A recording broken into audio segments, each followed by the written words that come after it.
Somerset House is the headquarters of Everyone, the organisation set up by Martha Lane Fox to build Britain's brilliant digital future.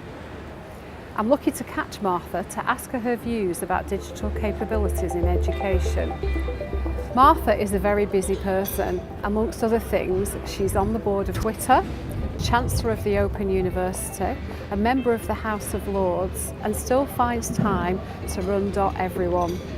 What are, in her view, the priorities for a digital future for Britain? I think that the UK has a huge opportunity to become a world leader. We've got some fantastic digital fundamentals, but there are some things that are still quite broken. And I would argue one of those is around skills, both basic digital skills and more advanced skills. We know that there are 12 million adults in the UK who cannot do 6 basic things online. And they're really important when you're looking for work, when you're trying to save money, when you're applying for jobs and so on. And we also know that we need a huge number of much more advanced and deep technical skills. Right now there are 600,000 empty jobs that we could fill if we had a bit more robust training. So some things are going very well, some things are going less well, but I think we have a huge opportunity to make a big leap forward. You use your organisation as a base for your campaign for Digital Britain.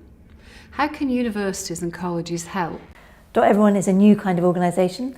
We want to make the UK an absolute world leader in digital, and we are focused on not only fixing what's broken but showing what's possible. Universities are obviously a big and important part of the mix because of the reach that they have and the important role that they play in society. So we'd love universities to become partners, part of our Everyone campus. Anyone is welcome to join, but bear with us because we're just starting, we're a startup, and you'll see much more coming out of us over this year. What messages do you have for senior managers in universities and colleges? My father is an academic. He's not management, but he is certainly a senior member of a university. And my observation from watching both him, my role through the OU, and knowing the sector a little bit is that there is still a bit of a gap in terms of digital skills. You know, some people who whizzing around, practically able to code, and other academics who, why would they? It's maybe out of their experience.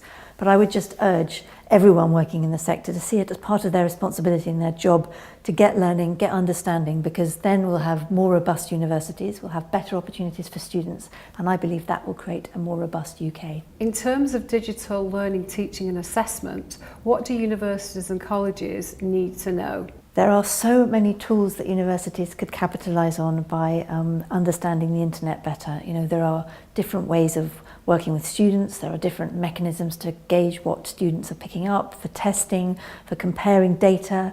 It's just a huge world out there to be able to take part in and improve both the student experience and the overall university experience. So I'm not an expert in every single different type of tool or every different single thing that happens on the internet. All I can say is get out there, search around, use it, because from every angle things are being changed and improved using technology, and doesn't mean that you don't have to have a high quality academic experience or teaching experience, but it can be one of the important tools and planks to make that more a reality. Have you got any messages for women in the sector who are underrepresented? You know, the issue of gender balance in practically every dimension is still one that's extremely vexing. You know, I've worked in technology my whole working life. I say this a lot, but the internet did not exist 30 years ago, and yet we have managed to completely replicate the hierarchies and the power structures of industries that have been existing for the last 400 years, and that's very disappointing.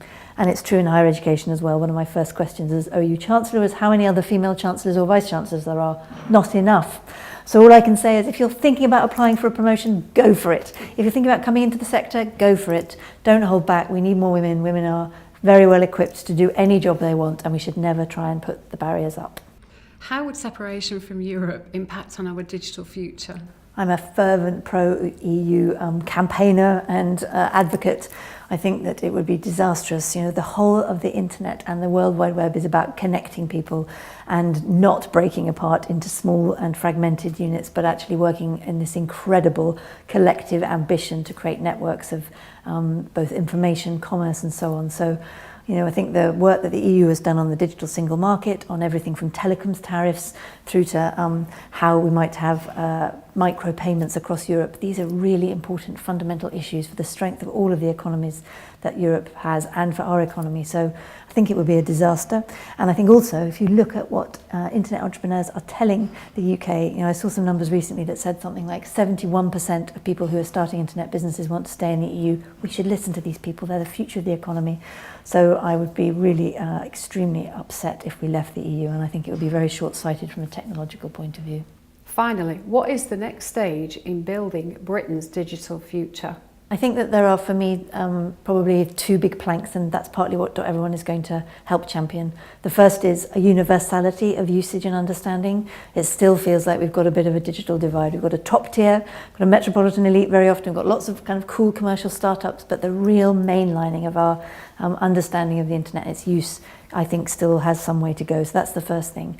And then I think the second thing is, if I look at what the UK is great at around the world, when we were inventing the NHS or inventing the BBC or inventing the Open University, we've always been at the forefront of how we approach health, how we approach education, what that contract, that social contract is between citizens and between public and private organisations. And again, there's so much that the internet can do to unlock more and better services for us as citizens or us as consumers, and that I think is where the UK could lead. So education and health are a huge part of where I believe we can add value on a global stage. Thank you very much for talking to UCISA. My pleasure.